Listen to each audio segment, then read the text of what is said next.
If you've been following along with the channel, maybe you've seen the 2 tutorials that I put together showing how I would write a custom feature to create toruses in Onshape. Well, I have had the very special opportunity to talk with Joshua Newth, who used to be one of the developers on the Part Studios team at Onshape and is now doing some really cool stuff with Reframe systems.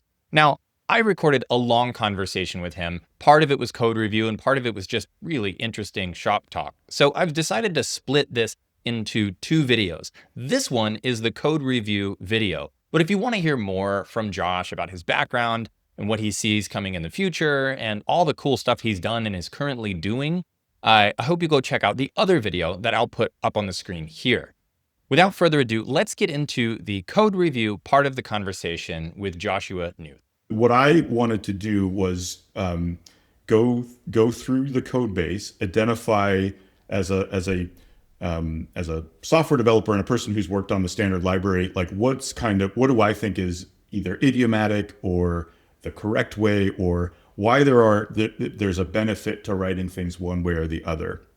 That would be great. Yeah, so just on the provenance of the feature, this was one that I just kind of wrote live in a 2-video series. So if you want to go watch those, I'll put those up on the screen. But it was here just because I think that there's not enough content showing, like, here's how you do feature script start to finish, including me running into problems and having to troubleshoot. So it's a bit raw for sure, but I hope that Josh will kindly tear it apart.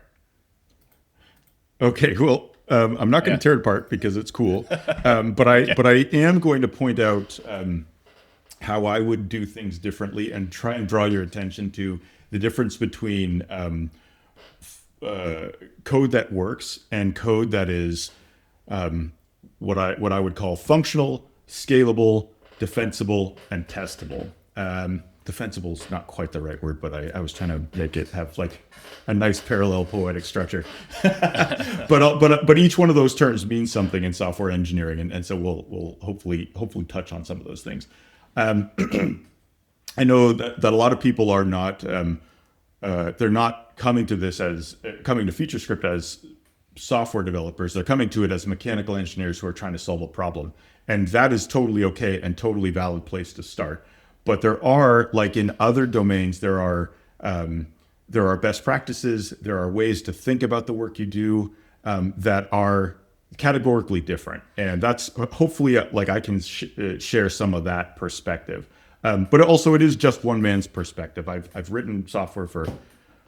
The first software I wrote, I was 10 years old. So I've been writing software for a real long time, and I'm very opinionated about it. But it doesn't mean I'm right. Opinionated doesn't mean you're right.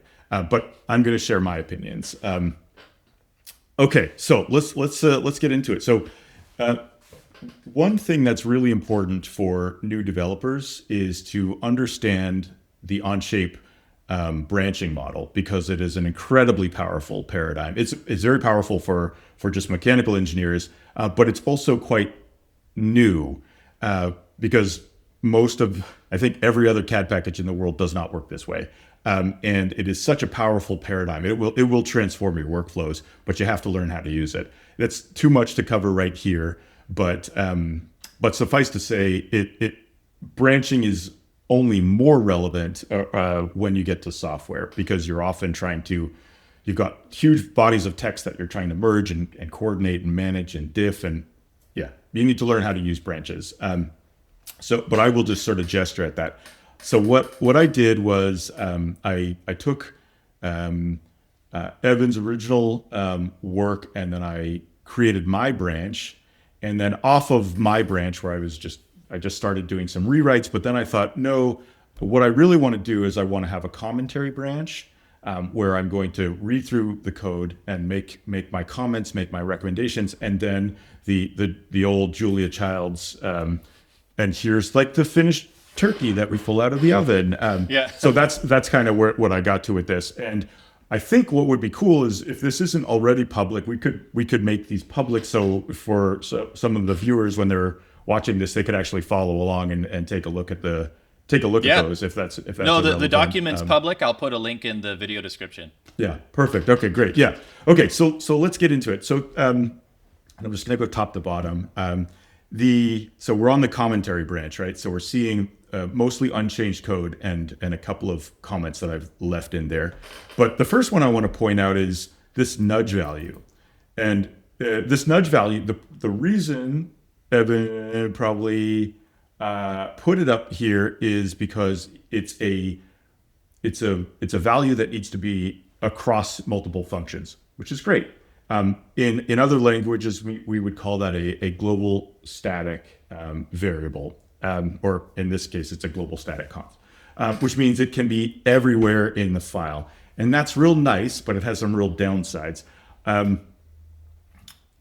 The downside is that it can be masked quite easily. If I have a local function, so let's pretend down here, I'm just gonna do this real quick. So this guy exists outside of a function, but let's say I have a function down here called foo, and in here I decide to make a const nudge value equals 7.5 furlongs. Is that a value? No, darn it. Yards. Yard. I don't even know if that'll work. Who uses yards? Not me. What actually happens is that this version of nudge value masks. It supersedes. Okay. Yes, right. So if I did a print here, and we can do this if it's useful, but if I printed nudge value, so you're going to see 7.5 yards, not 1e negative 5 meters. And that's why they can be both good and bad. The other one is, we'll get into those later on. So this is directionally correct, but it's important to distinguish that from a regular variable.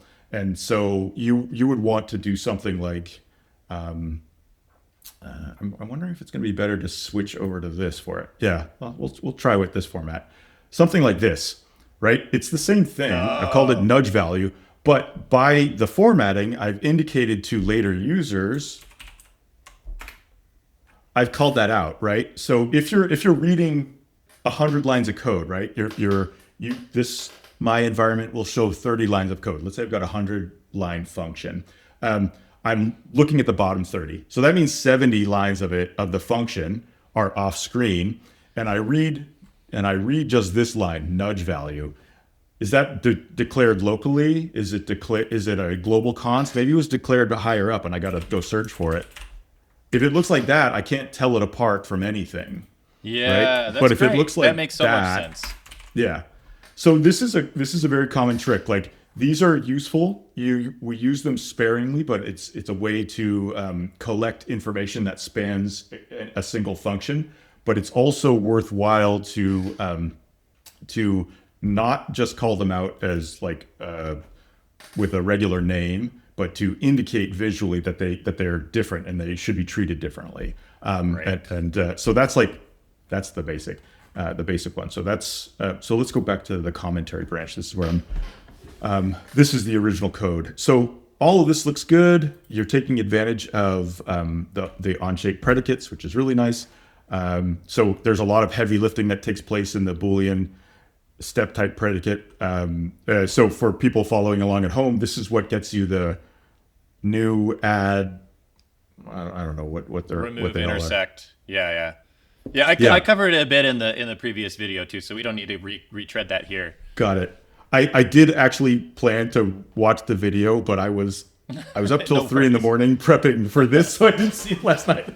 Oh man, that's all good, man. No, it's actually worthwhile knowing about this, that you can pull in a lot of really amazing functionality into it, and that's another point, a more macro point that I'm going to make later on. But so continuing on down the code base, we come to the usage of boxes. Boxes are real handy. They're more or less equivalent to a pointer in something like C and C++. What they say is you can still use this value, but instead, and if I give that to another function, when the function edits that value, it's editing the original version of the data, not a copy of the data. And that's worthwhile to understand, especially because I advocate the use of a lot more functional, a lot more functions in code than you're probably used to seeing. But that's what this does, right? It says I've got toKeep and last Torus, and when we're interacting with them, depending on the scope we're interacting with, we're going to be interacting with the data itself, and that data will persist after, for example, a callback returns. But for now, just think that every time we write to toKeep and last Torus, we're writing to this version of them, not a copy of them. And then you get down to the for each entity, which is a system of saying, I want Onshape to handle the ID disambiguation, and the way that for each entity requires you to interact with that system, where it does the disambiguation for you for free, is you have to pass in your code like this. So if you look at for each entity, it's taking all these parameters, but it's also taking a function that is defined locally. This is the function that Evan's code is passing in to for each entity. So for each entity in its execution actually invokes this function, which doesn't have a name, but is just called function, but that's by the by. While it's operating, right, it's doing loop-like things. It's creating Torus inputs, so that's where he gets the code creates the definition, and then writes that back to this last Torus value. It does the revolve, so that's where we're getting the geometry, and then it also is hanging on to that. It's saying, remember the ID of the thing, or remember the body that was created by this last operation, and then this ends, and he goes on to interact with last Torus and what's the other one, and the toKeep body down here when he's doing to delete. Yes. So when he's figuring out what to delete, just real quick, what those are. Yeah, what those are doing is I'm keeping a running list of items that the feature is creating that I want to keep. And then at the end, I say everything except those that the feature made is gone. And then the last Torus one is there because I wanted arrows to show up on whatever the most recently selected thing was. So that's why I'm tracking both of those. Yeah, no, it makes perfect sense. And but the thing that caught me about this is that the reason you're using boxes here is because you're trying to use this construction, the for each entity, because you're trying to do the right thing of disambiguating a list of inputs, in this case locations, which are backed by queries to things like a vertex or a made connector. So what I want to do now is I want to show how I would have inverted that. I still want a disambiguation, and I have a little demo of the disambiguation, and but I want to contrast this construction, which uses for each entity a callback and these two boxed values, with another way of doing it. So let's switch over to my branch where I write the same. This does exactly the same thing as your code. So I do a couple of different things at the start of the do one Torus feature. So the first thing I do is your code exists here at the top level, but I call a single function. What that does is when these predicate the preconditions get really big, and they do, it's hard to distinguish precondition, which is laying out the UI, and where the sausage is made, which is our code. But if you write it like this, it's pretty unambiguous to a reader, which includes you in 6 months' time when you're returning this to your feature to change it. It says, yep, don't worry about the UI. That's not important. Now let's get into the meat of it. So that's why if you go into the standard library and start looking around, when you're seeing this construct, it's kind of like a smell that Josh was here. I have seen this construct, yes. So if you go to do one Torus feature demo, what's the first thing that I do? The first thing that I do is I call verify. And that's what I'm doing here is I'm saying, if this test fails, stop execution.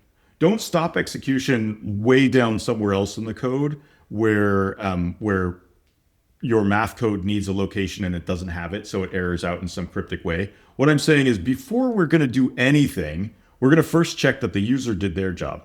So that this says, if the user hasn't put in anything into the locations, error out, give them a helpful message, and show them the parameter that's busted.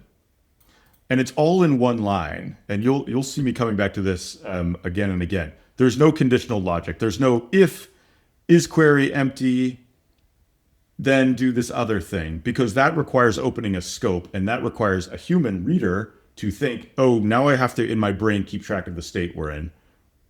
Are there locations or not? And I will tell you, I am like a pretty regular, average intelligence person, and I can keep basically 3 things in my brain at the same time. And that's like most folks, 3 things in your brain. So every time you open up a scope, you're like, cool, I've used up 30% of my working capacity. So what verify gets you is it's saying unambiguously, this is either the user has either done the right thing by supplying me data I need, or it's going to stop execution.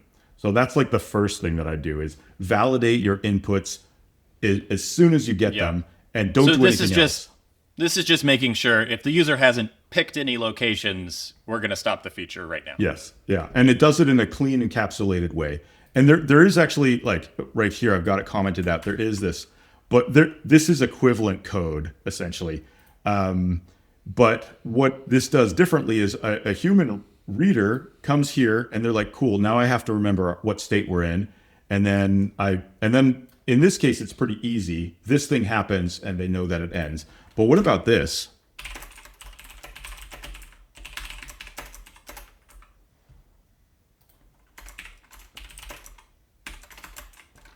Well, now the user has to reason about 4 possible outcomes, right?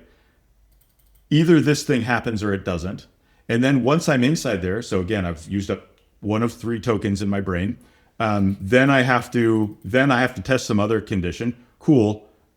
Now I've used up 2 of 3 tokens, and then oh crap, boom, I'm over the line. So essentially, you're kind of like playing Simon Says a little bit in here and trying to like, okay, so yes, yeah, okay, yes. all of yeah, yeah. If this, and then this other thing, but not this other thing, then this thing happens, right? Even saying that sentence, you can realize that that's fraud. So really, I would say, yeah, there's lots of different ways of writing code, but some are meaningfully better for others, not to the computer. These execute probably in the same amount of time, a few nanoseconds, but to a human reader, and that's who your true audience is. You're writing for other readers. And so that's why something like this is more useful. It doesn't open a scope. It is under the hood, but that doesn't matter. To the user, the reader, I want a future engineer to look at this and be like, oh, he's just checking inputs. That's all. It doesn't matter. And then we're going to come back to these, but let's not worry about the cleaner for now. Let's look at this. So the disambiguated incrementing ID, this is available in the standard library. And what it says is, if we look at the signature for this, this is returning a function. You see that? When you call this, it's going to return a function. So next Torus ID function. What that means is that when you want to use this, you don't use it as a variable, you use it as a function. So when I get into my location loop, right, you notice I don't have any boxes. I don't have a for each construct with a handler. I just have my loop. And I say, okay, well, give me the next ID. I don't care what it is. I just want it to be disambiguated by location, which is really what the for each entity is doing. Give me that ID. And then I continue on with my work. But I haven't lost track of the Toruses the tori that were created, and I haven't lost track of the last one because it's just the last of the data. So because I used this thing to go get the IDs, I don't need to move my code I don't need to inject my code into for each. I just say, what do I need out of that? I need a disambiguated ID for calling my op revolves. So that's what these functions get you. And I wrote them. There's a whole bunch of those helper functions in in the standard library. So is this a useful digression if we explain what's the difference between a disambiguated and unstable ID is? Is that helpful? Do enough people 100% helpful. That would be very great. So I was trying to rationalize, why is this important? And I'm going to show you why this is important. You notice I've got the next Torus ID function, which is creating a disambiguated incrementing ID. Don't worry about how it's creating it. Just know that it's a disambiguated ID. So what that means is, if I go here to the Torus demo, let's actually make these a little smaller. Okay. Let's say I do something. I don't know why you would do this, but let's say I create a composite body and I use these two. And I'm going to make it a closed body, right? Okay, so they change colors. So cool. These guys are the ones that I want in this composite body. Now, I go here and I'm going to actually click on final so we can see what happens in real time. These are, so final, if you don't know, is saying, let me interact with this feature, but show me the result of a complete regeneration. And that's useful for visualizing.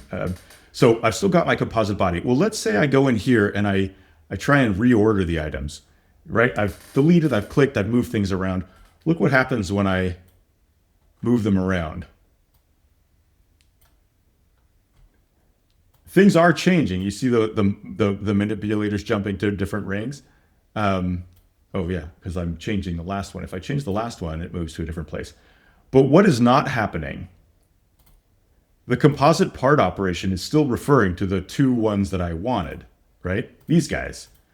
Mm-hmm. So that's a disambiguated ID. It says the result of this operation, identify these guys by their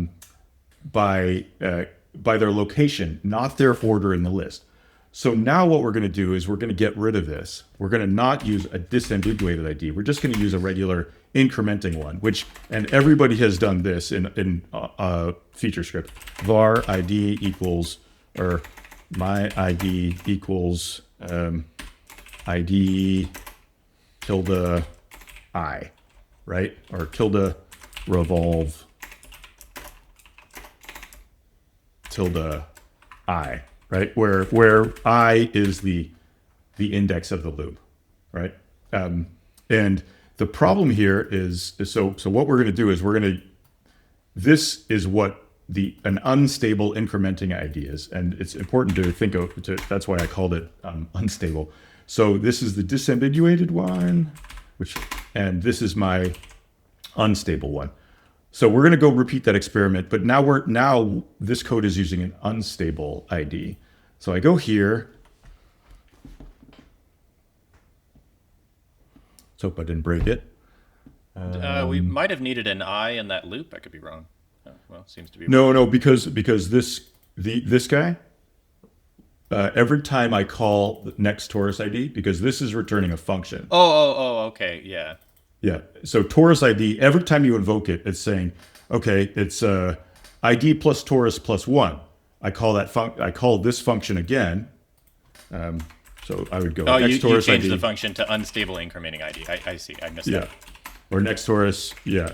So each one of these is going to produce the next ID, but the crucial thing is that they're all unstable. So now let's go back here, and I'm gonna edit this, and again I'm gonna delete these, and I'm gonna say, cool, these are my two, right? And I like that. Now I'm gonna go back to the Torus demo and edit it, and I'm gonna go to final. So we're editing the Torus feature, but we're seeing the result of the composite part. And now I'm gonna start changing the order. Look what happens to the composite part. Right, because we're just saying the fifth Torus is the one that is the fifth thing we clicked. Doesn't matter, and if you change the order, that changes. But yes, with the disambiguated one, we're saying it is the Torus that belongs to exactly this point, no matter what. Exactly. Yeah. Yep. So it's saying no one cares about the order that you selected. We care that this. We're identifying these things by their identity. Their identity is connected to the location where they were created. So that's why you do something like a disambiguated ID. It's to say I have additional semantic or geometric information that I want to add to this, and what that is doing is it's not changing how you write your feature, it's changing how everybody else uses the thing that you produced. And that's why it's better to it's worthwhile going in and understanding what disambiguated IDs get you, but also do yourself a favor, use something like this, because that takes care of the magic for you. You don't need to worry about like anything else. You just need to know to invoke this guy, the next Torus ID. And the disambiguation happens because you're passing in the location. You're saying, give me the next Torus ID is related to the location that I'm working from. Okay, so that's it. But other than that, you and I are doing the same thing, right? We're going through all the locations, we're getting some data. Is this primarily preferable to you over the for each entity loop, which handles the disambiguation as well? But do you like this more because it's more concise, or because you don't have to use boxes, or what about this do you like more? Yeah, the thing that I like about this more, and I'm trying to get to my explanation of it, is so it works, but it's awkward. And why does that matter? Well, it matters because the person that you're writing for it is you in 6 months' time when you've forgotten every single line of code. So reading is useful. People are unfamiliar with the concept of boxes. They also have to reason about. They have to maintain, like I said, right? I've got 3 registers in my brain now because I'm using boxes. I have to remember that the data that I'm changing in this callback is returning to that box. That data is going to be available. The data outside of this callback is being affected by the operation of the callback. In this case, because it's like relatively small, you're just doing this. You're doing one thing with it. It's no big deal. But it's more like if you do it with a cleaner and simpler structure, your programs can grow in complexity without you losing track of them or losing control of them. So it's more a good habit that helps with much more complicated things in the future, and you might as well do it for the small things too, to just be used to that, make that your default. Yeah, exactly. Like the way that my old professor of software engineering taught me, he's like, software engineering is really about complexity management. There are many different ways to write equivalent code that does equivalent things, right? Both your version and my version are producing Tori. That's all they're doing. But if we then went and added like 50 new features and different shapes and all this, a really well-structured program will be able to be manageable as that complexity grows. Whereas if we've not laid the foundation well, you will start to see you will start to see cracks in the foundation as you go. Which I will draw a parallel for all of our mechanical viewers. The same is true of a CAD model. If you set it up super nice, and then your boss comes and or the focus group gets back to you with some new information about what the product needs to be, if the thing has been set up and well parameterized, that change shouldn't be very hard. And even if you had an equivalent model that produced, the feature tree produces the identical result, but it's messy and hard for you to know what impacts what, then making that change becomes this big hairball, and it's really tough to do. So the same thing applies to code. And as I've said many, many times, CAD is code. It's really it actually is the same problem. Yeah, but CAD is code, and it's always been that way. But FeatureScript makes it really clear. It's just code, and so a lot of like an attention to making the right structure is worthwhile. It will pay not in the instant when you're writing the code, but actually downstream when you're trying to change it or fix it or add to it. That's when it matters. In my own work as a mechanical engineer, I had a guy that I used to work for. He was adamant that where possible, the inspection dimensions on a drawing had to match inspections or dimensions in our sketches. It's not always convenient to do that, but I was like, well, why does this matter? The answer is you have a nominal design, it goes to tooling, you get the parts back, and actually their nominal is shifted for whatever reason, unexpected shrink rates, weird flow, I don't know. And okay, so now I got to go in and I either have to modify the print or I need to modify the model. If I modify the model and somebody says the nominal has bumped by 2 thousandths, and I would like you to go make our CAD match what's actually happening in plastic. If you've set that structure up well, change that one dimension in the one sketch and it will propagate. Your design intent is intact with this very surgical change. But if that dimension is actually inferred from 3 other dimensions, well, now I don't know what's going to happen. and Yeah. neither does the person who made it. And that's why, yeah, like it's the same problem. It's like, spend the time to build the solid foundation, because it's not you that you're helping, it's future you. It's Josh in 6 months' time who's got to deal with a problem in the field. That's who you're writing it for. Okay, Awesome. so on we go. So getting so let's go back to the commentary branch here. What I'd like to point out now is the size of these functions.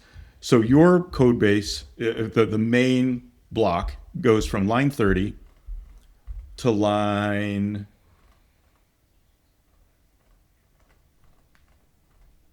147, right? So a little over 100 lines of code. And in that, what we do here is mostly what you're doing is building toruses geometrically, and then down here you're doing a bit of display for the user, and then here you're building manipulators, and then here you're doing cleanup, and then here you're doing setting some color, and then here we're doing some sort of boilerplate wrap up.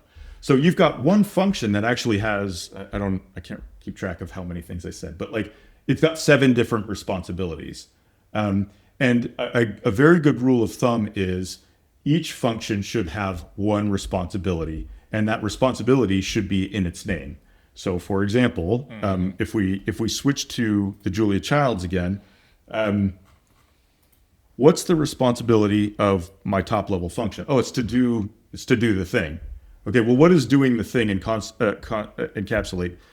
I'm doing a bunch of data setup, right? So it's not, I don't have like a do data setup function. I could, but really what I'm doing is I'm saying, okay, check inputs, and then I jump right into it. I've got my cleaner and my IDs, and now I do my toruses, I add manipulators, I add debug entities, I set the body colors, I do the cleanup, and then I do the process new body. So there's 2 things to observe about this. One is this entire function, start to finish, is like 30 lines of code, which is like a reasonable metric. And there's no conditional logic. It's saying do this, then do this, then do this, then do this, then you're done. And that sort of format of minimize conditional logic and write a function to encapsulate a single bit of work is a very clean way of doing it. One specific example is, let's look at set body colors, right? So setting body colors, you know exactly what this function does, right? It just sets the body colors. It doesn't do, if I've structured the code right, it doesn't do anything else. So let's go to it.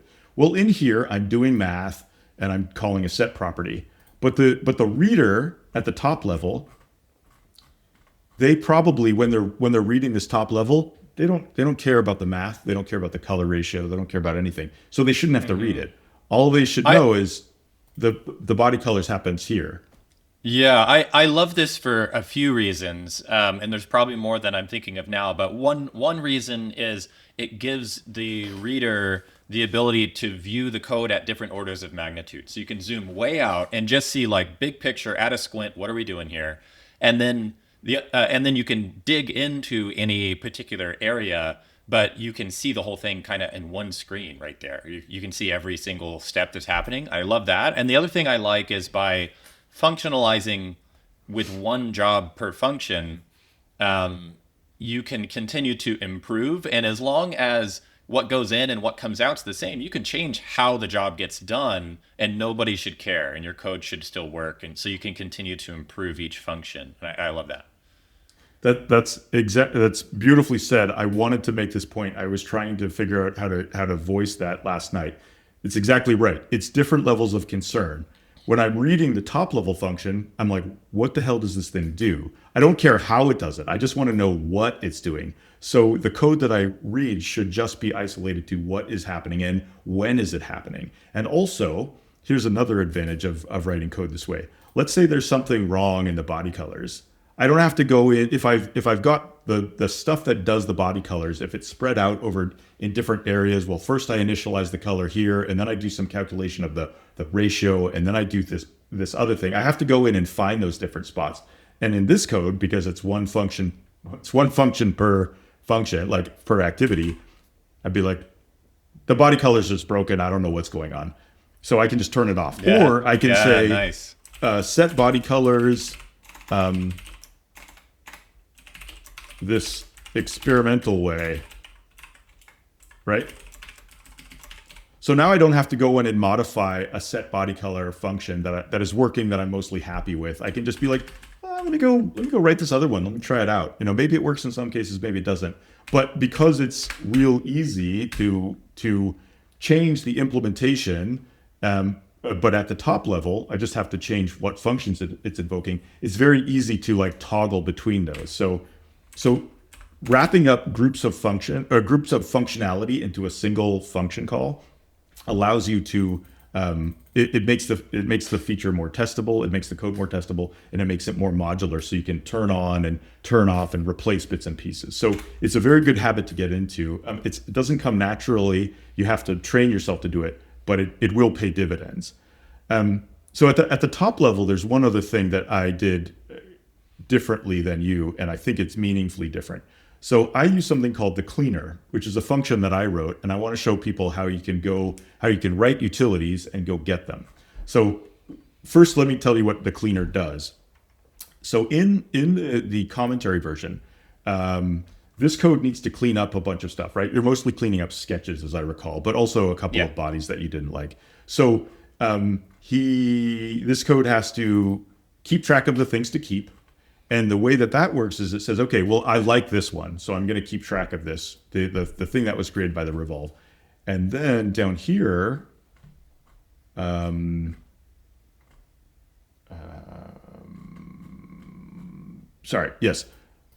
have to say, oh, well, take everything that was created by this function, except the stuff that I like, and go delete that. And even here, you're sort of like being clever about grabbing some sketch bodies, which I like, and again, all of this code is on the top level. Whereas the way that I wrote this is I realized that I was constantly using this pattern of keep track of things that I need to delete, and then later go delete them. And I said, well, what's the cleanest, smallest thing I can do? And what I did was I wrote something called the cleaner. And here's a thing that people just writing feature script don't realize. You can write functionality in one document and pull it into here. So let's say I didn't have this. What I would do is I would say, okay, I'm going to import some code, and it's in another document. Now notice I can search for it, and searching is not useful. I got a bone to pick. The searches needs work. So what I do is I have a folder called feature script, and I have I've got a bunch of code in here, including some that I've published. But the one that I want to draw your attention to is utilities. I don't publish this. I use it for myself. But in here, I've got a whole bunch of things. So let's actually first look at the tab. So these are all feature scripts that I've written, and some of them aren't features. They're just code. There's a couple of interesting tricks in here. So the first one is, let's go to the cleaner. So the cleaner is a block of code, and this is writing what's called higher order functions, or which is functions that produce functions, kind of like the disambiguated incrementing ID thing. But the long and short of it is that when you call get cleaner, it returns a map that has an add key and a delete key. Those things correspond to functions. So just remember, you call get clean, the get cleaner. The thing that's returned is just a map, and it's got add and delete in it. So then if we go back to, so then I'm going to grab this URL, right? And then I'm going to go back to the Torus. And here I'm trying to, again, I want to pull that functionality, that cleaner function, into this Torus feature script. I don't want to copy and paste the code. So what I do is I import, and notice it says search or paste URL. Now I paste the URL. Oh, and now I'm at utilities. And what happens when I open up utilities? I have access to all of that code that I wrote. So I've used cleaner now in hundreds of feature scripts. I wrote it once and I've used it a jillion places. So now I just grab this guy. I say, yep. And you notice it didn't say, oh, do you want the custom feature inside this document? It's like, no, I just want the document. I want the code that's inside there. So now I've got access to, I can't highlight it, but you can see I've got access to the cleaner.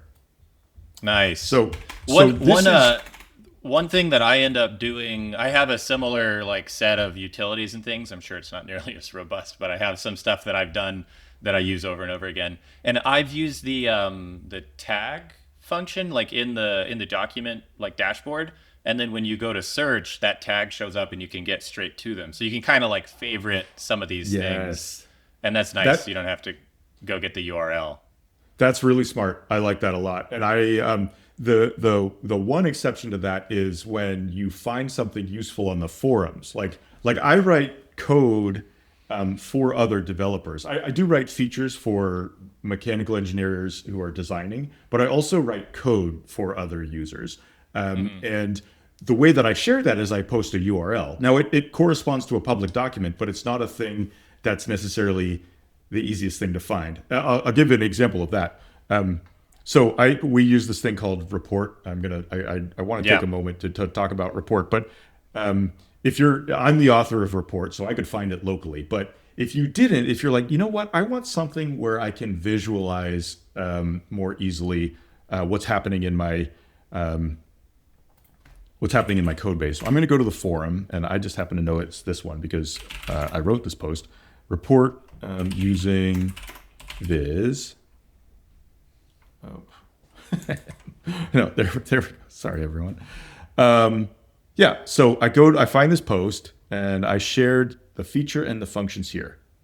Right. So now a user on the forums finds something they like that they want to use in their code. So now I do that same trick. I go here, I import, it's in another document. I do that. It takes me to the document, the public document called report using Viz debug.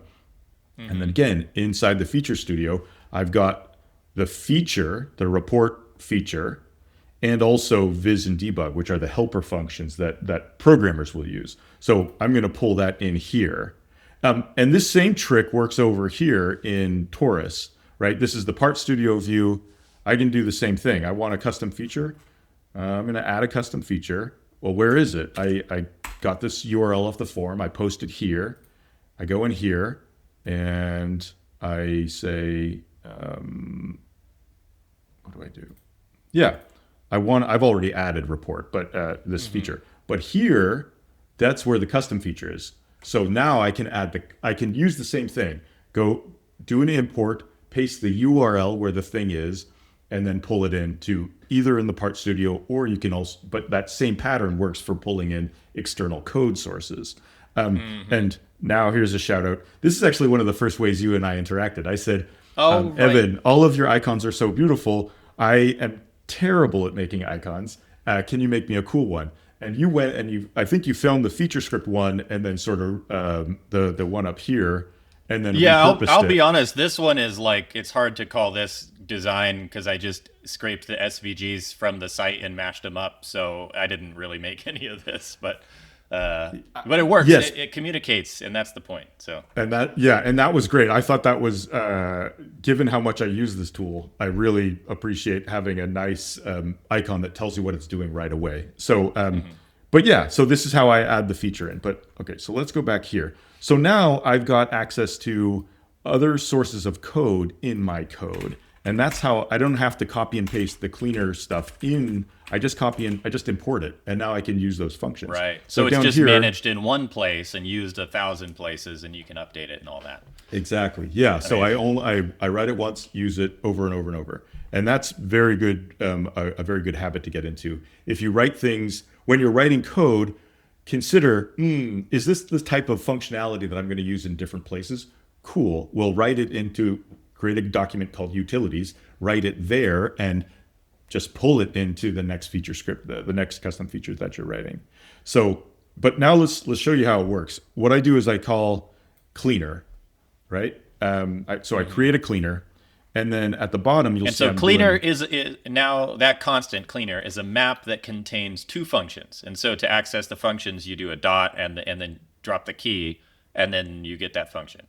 That's exactly right. Yeah. If like it looks like I'm doing cleaner.delete, but actually what this is cleaner, look up the delete key, and then invoke the thing that is returned is a function. So then call it. And you'll notice that these are equivalent statements. Yeah. So this makes it very clear that it's a map. This just makes it a little bit easier on the eyes, but that's what it's doing. It's saying, go into this map, find the thing that corresponds to that key. Oh, it's a function. Cool. Call the function using this thing. Cool. But where this is handy is, let's go to create Torus inputs, right? You notice that I pass in the cleaner. Down in the Torus, I say, I'm doing all the stuff that creates all the scripts, the sketching, the profiles, all of that stuff, which is a really nice way to encapsulate that. I copied that same pattern because it's the right one. What do I do? Oh, yeah. What am I doing right here? I'm saying, cool, here's a query to the stuff that's created by the sketch, right? Here's Q created by minor radius sketch ID. Add that to the cleaner, cleaner.add, right? So what it's saying is I can just give cleaner's map, the add is actually writing to a place inside the cleaner, which you don't need to worry about the implementation. It doesn't matter. It's saying, hang on to this so that when later on we want to delete it up here, it already has that. So it's just you didn't have to do any query math, like this but not this. You don't have to keep track of it in a separate box. Like all of it's just baked into cleaner for you. So that's also a nice pattern that I think people would do well to adopt, is like start bagging up your functions into like little units and then reusing them. Let's see. Okay, so continuing on with that line, right here is in both places, you're saying create torus inputs. Go do the geometry associated with this torus. And I've got 10 locations. I'm going to need to call create torus inputs 10 times, one for each location. And it's going to do the math inside, which is a nice encapsulation. You don't want to put that up at the top level in a for loop, because the person reading this function, it doesn't need to know all the details that when they're reading at the top level. They just need to know that's where I go get them. That's where I go do the math for each location. Mm-hmm. So if we go into it, sorry, on this, a little bit of a tangent, but there was two approaches that I considered for this feature, and this one resketches the sketches every single time and does a revolve every time. And then the other approach is just model it once and pattern it to all the locations. What's your thought on that? Yeah, good question. Because my instinct is always, just do the geometry myself. So the first pass, I would have definitely 100%, no questions asked, written it the way you wrote it, which is go create a sketch, draw this, draw that, do a revolve, yada, yada, yada. And then I was like, when I was reviewing this, I was like, there's another way to do it, which, so I've included that here, which is the pre-built demo, where I go in a model, I go draw a torus as a configured model, and then I instantiate it. Remember, because CAD is code, I call the build function for that torus in my feature script. And I think it's probably worth showing that off. But well, I guess I'm even talking about a third one where I still do the sketches and all with feature script, but I only do one on the origin, and then I've got that body, and then I just pattern. Yeah, that's again, I still would have done it this way because that's where how my brain works. So like, as I'm still a mechanical designer, I still think in terms of sketches and bodies. But yeah, because of the very powerful patterning and transforming features, you could have also drawn one at the origin and then just done a transform, like figured out the transform of that to each location and done it that way. Do you have a gut sense for how much lighter that would be? Like, if we're making 10 tori, it doesn't matter. But if we're making 1,000, then suddenly like it starts to matter. Yeah, I think that it's faster to do the patterning or the instantiation, and the reason I believe that to be true is that it's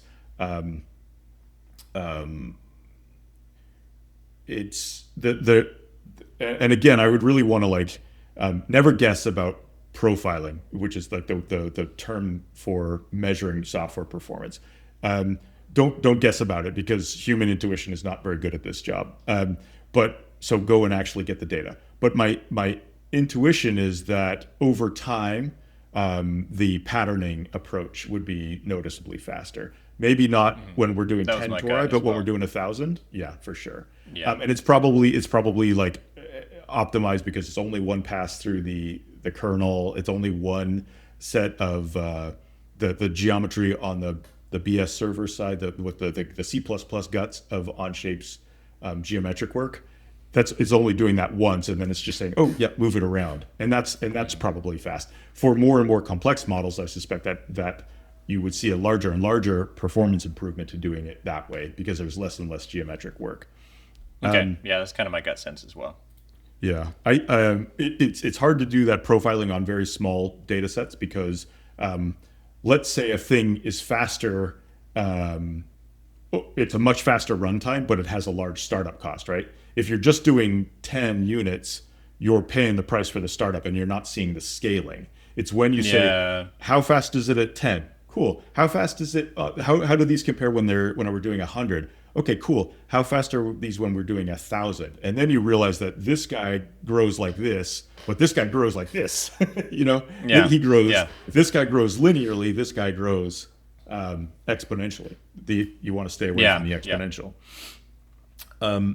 So going into your create Torus input.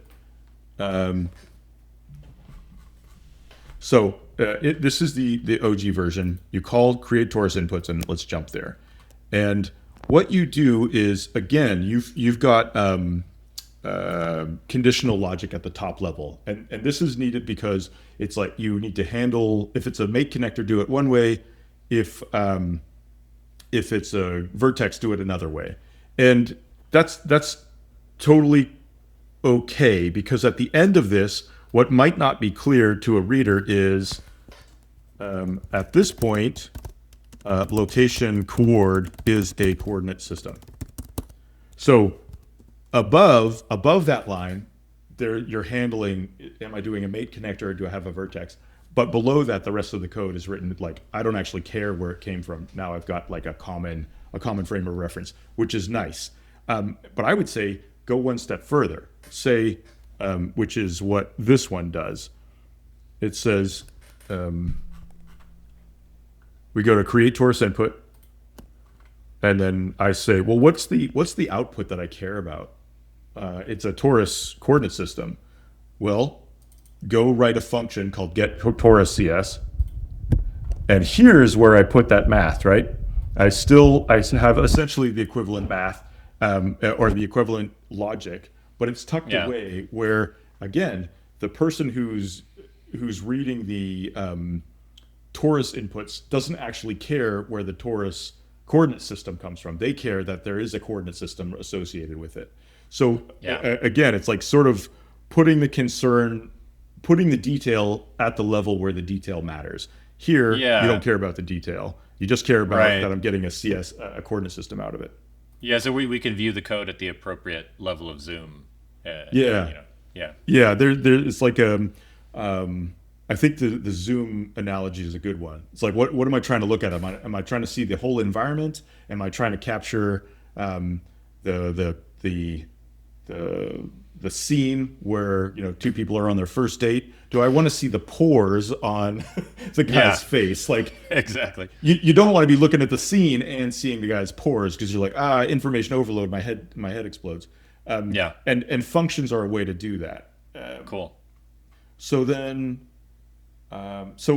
Pretty much everything the same here, with the exception of using viz, and we'll return to that. But this is also pretty much the same. I've encapsulated the logic here. One thing I did differently is you had a in your top level, you're creating manipulators, and then you have to call into this. You have to pass them to the standard library. And this is one thing that I wanted to catch, because this specific problem has tripped me up in the past.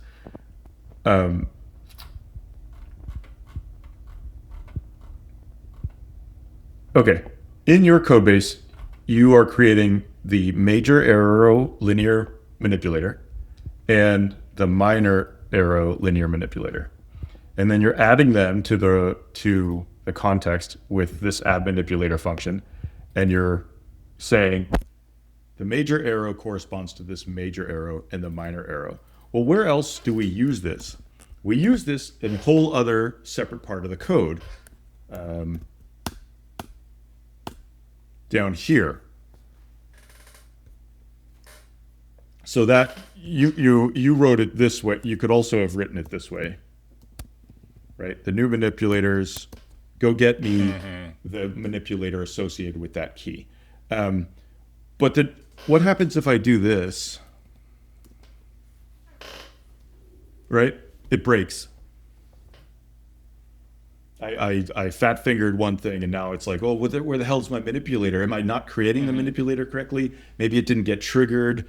You don't have a whole ton of debug statements, so it's not reporting when this is triggering. It's not reporting the result of the new manipulator's lookup. So in the same way that we standardize the use of the nudge value, and I'm going to have to change that back. Do this. Create a constant, a global constant, right? Those are ways of communicating across functions. So here I say major radius handler. It's just this. But now I can work in terms of this term everywhere. Yeah. So I don't have to remember that's what I did, and some other person who's editing my code for the first time doesn't have to read through to the point where they're like, major arrow is used in multiple places. I need to remember this. Yes, exactly. Yeah, you want the user to not have to remember things.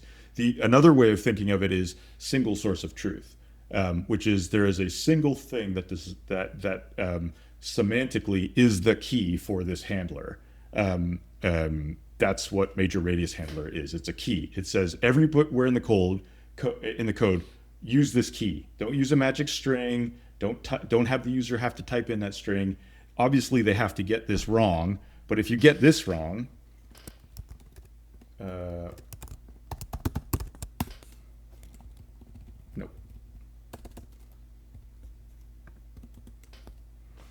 That's what happens. It says, I don't know what you're talking about. You misspelled something, right?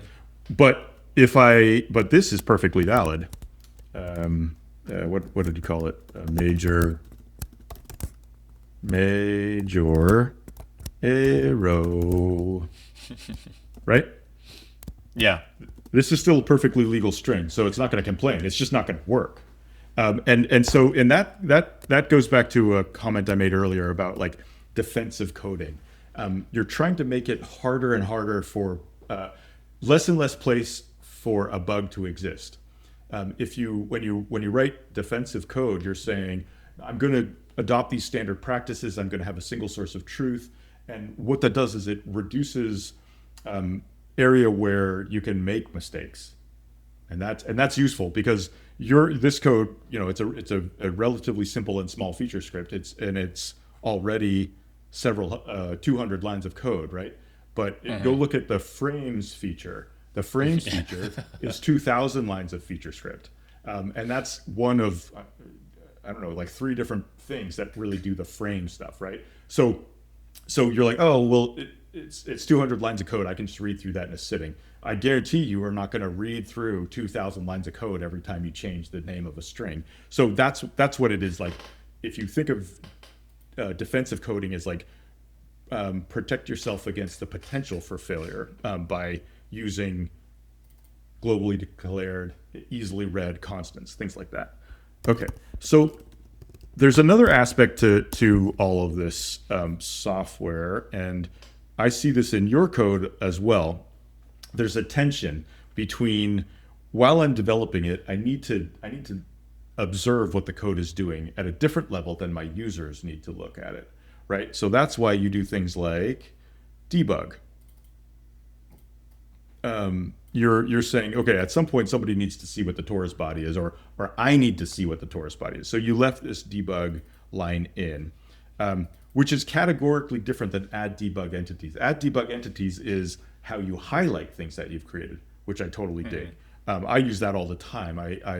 If I'm trying to debug something, I just call debug. But if I want to actually show something to the user using the debug highlighting, I will make it more explicit with add debug entities. It also doesn't dump a bunch of text into the feature script notice area, which makes it infinitely superior in my view. Yeah.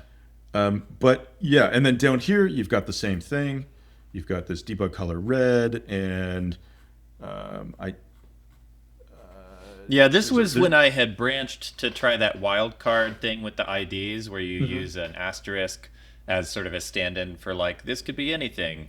And so I didn't have that in the original, but for the exact reason you describe, and it is a pain in the butt to go add it, and then you're done with it, and you got to remember to go remove them all, and then you realize you need to add it back, and there's a lot of like typing and untyping and keeping track, and as we were saying earlier, remembering things. Yeah, and this gets harder and harder when you start writing larger and larger code bases, or you get more and more people using your feature. Because I guarantee if you're writing any feature script that does anything non-trivial geometrically based on user inputs, somebody is going to do something that you did not anticipate. And it's instantly. Yeah. So Jacob Corder, who I think he used to be at CAD Makers, but now he's our one of our CAD Sharp. Yeah. CAD Sharp. I'm sorry. Yes. Yep. He's fantastic at feature script.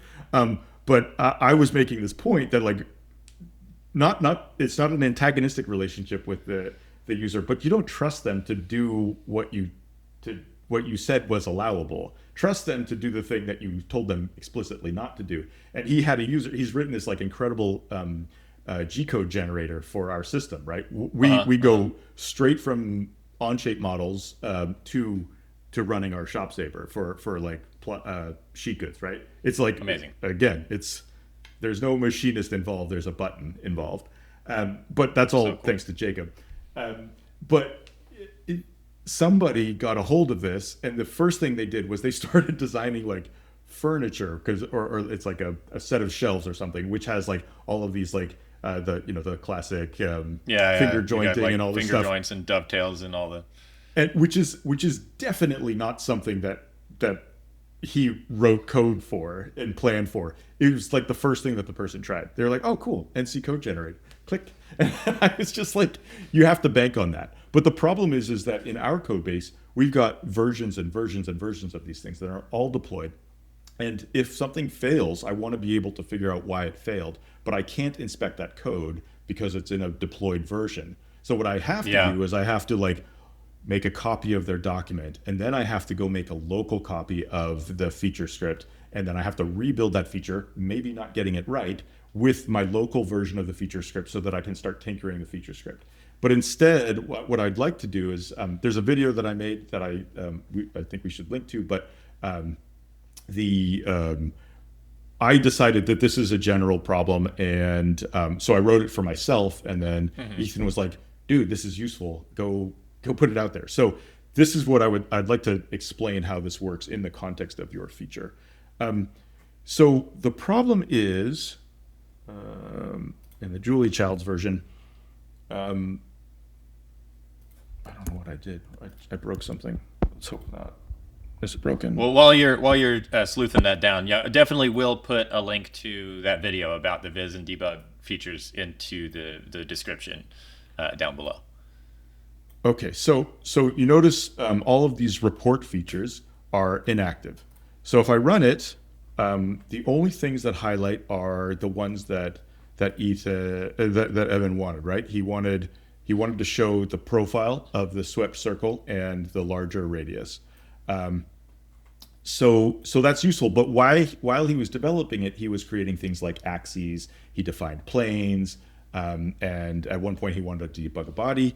Maybe there were print lines at one point where you were like, just tell me what the text of this thing is. But because it's a deployed feature, if you leave those print lines and debugs and stuff in there, they show up down here, and that's annoying. It is annoying.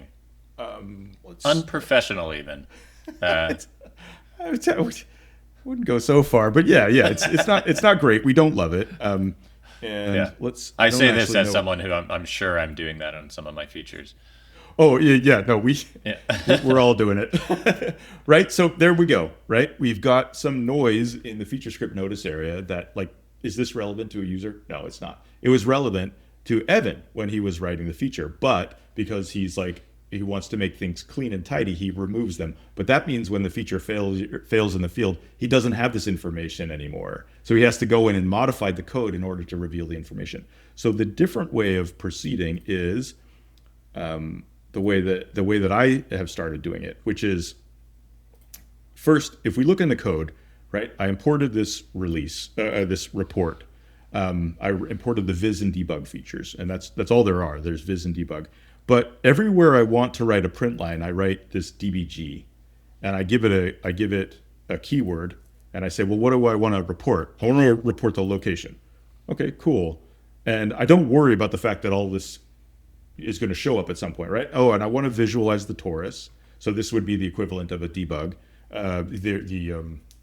Not like a debug where you're trying debug to entities, show debug bodies. Yeah. I probably misnamed these, but DBG is I think it works. Viz is visualize this thing. Same thing down here. We wanted to see the major radius curve for the torus as we were creating it. We also wanted to see the minor radius curve.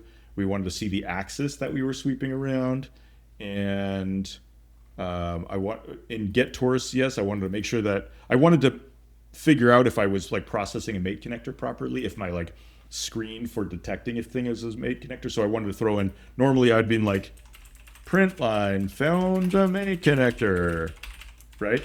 And but then I'd have to remove it after, because I don't want that going to the user. But instead I just say debug, let's key it to coordinate sys, coord sys, and I'm going to display that information.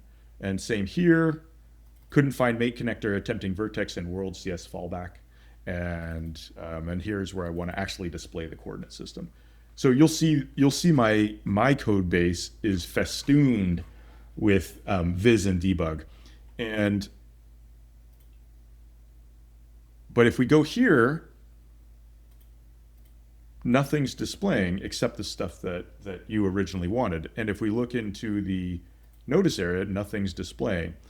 Well, why is that? And the reason is because of this. First, this version of the function, actually, I'm going to do this live. Let's call the function, the custom feature report. And this is all the report features. It says, do I want to list all the keys, or do I want to like set a key? So first things first is we're going to list all the keys. And you'll notice that nothing happens, because obviously this is happening after Torus. But if I move it, so watch what happens when I do this. I move it ahead of Torus. Oh, so now in Torus, what is it saying? It's saying, oh, I'm debug, I'm just listing, I'm not doing. I'm listing the fact that I hit the keyword location, and I hit the keyword coordinate sys, and I hit these keywords, and here's some stuff that I could visualize. don't do any of that stuff, but I could. So then Are you I say, doing okay, this with a variable? Like you're using set variable and some kind of hidden variable? yeah, I don't, I Nice. think I published this, and I think that the code is, I don't think I've hidden the code. So you can just go in and read how report works. What it's doing is it's setting a context variable that's saying the user, every time it encounters one of those functions, it says, does the user want me to do the thing or just show the thing or nothing at all? And Yeah. if there's nothing telling me to list it, I will just pass it silently. If there's something telling me I want to see it but I don't want you to do it, it'll list it, which is what this does. And if we go in and do the second part, which is let's take a look at the axis, right? 'Cause that's so now when we run our feature, and again, this is all debug stuff, so it's only stuff you see when the feature is active. Let's go in and look at that. So now I go in and can you see? I see that little red line down there. Yeah. Yeah. So all of the axes for it's not super easy to read, but my screen is getting a little out of control here. Let's see if I can No, clean that you up. can see them. Yeah, yeah. Yeah. So I can see my axes, and then I can actually go in and but while I'm editing this Torus, right? Let's say I don't want to see those anymore. It's getting too cluttered. Maybe I've got 50 axes. Okay, I want to turn that off again. I'm going to go in here, and I'm just going to turn you off. You notice what happened? Yeah, which is really cool. You can suppress features from the tree while you're editing another feature, which is extremely handy right here.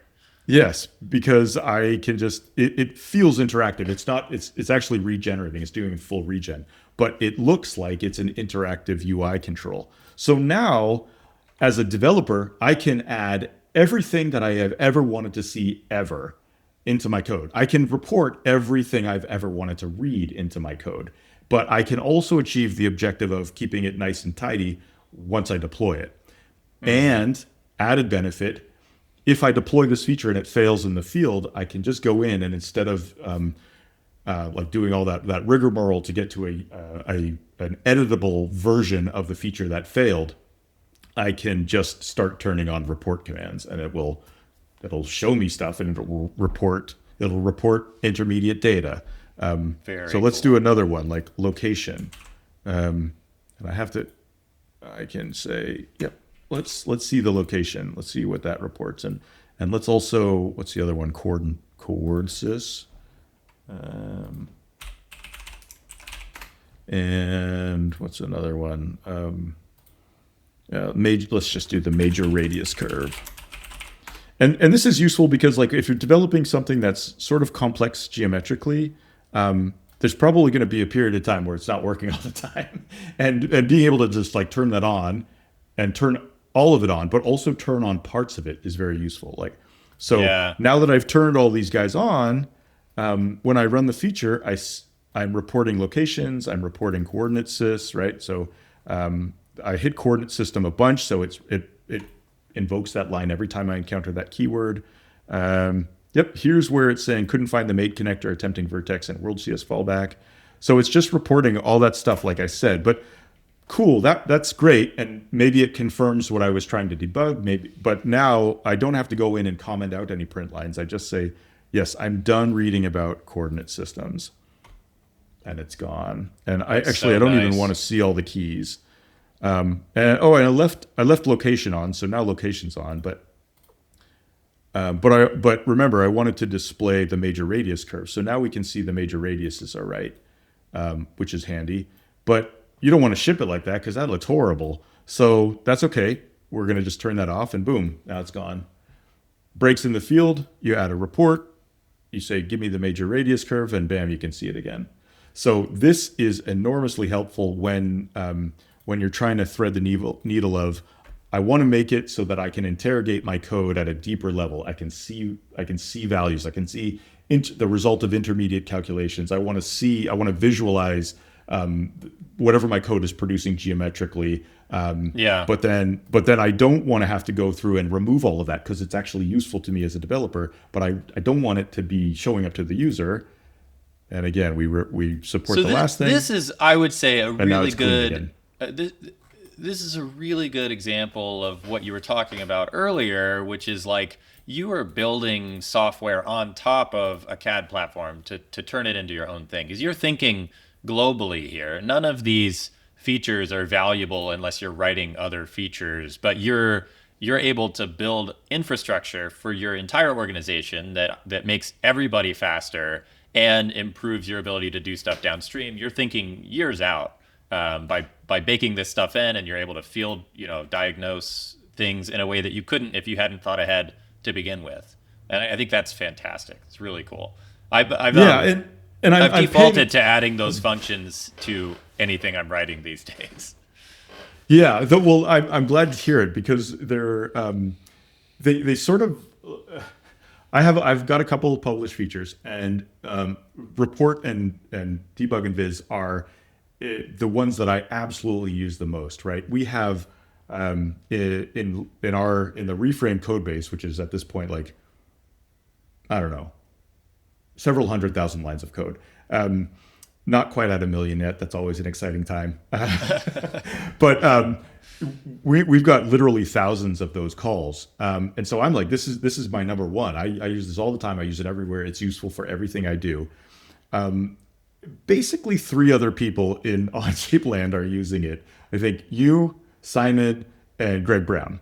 Because it's a tool for people developing tools, and the value, it doesn't sell itself. It's not like doing anything magical geometrically. But what it does is, again, software engineering is about complexity management. And one of the complexities I observed myself navigating was the fact that I needed debug information, a lot of rich information while I was developing it, and later when I was debugging it. But I also had this tension of I do not want to expose that to my users. And so after doing the print line debug dance over and over and over again, I started thinking, like, can I write a thing in FeatureScript that enables all of my other tools? And that's where I think people can take the next step, which is write features to achieve what you need to achieve geometrically, but also write code that supports or use code that supports future development. Don't rewrite a cleaner. Just use mine. It's fine. Don't rewrite report. Just use mine. But if you write something that is handy to the community, publish that. And that saves me from having to write my variant of that. And that's another incredible power of Onshape, is that we can share this stuff with each other and accelerate everyone. So, yeah. That's awesome. And I think let's look through. Is there anything other juicy in this guy? There's been a lot of juice so far. I'm really grateful for all the time you put in reviewing this. I've learned a ton. Okay, there is one last thing, which is not a trick that I came up with. It's just something that you see a couple of times in the standard library, and you see a lot in Ethan's code, because he's often generating a lot of like standard geometry things, like a 2x4. It's always the same. It's always the same profile, right? Different links though. So one of the while I was thinking of this Torus feature, what I did is I said, well, what's another way of doing this? I said, well,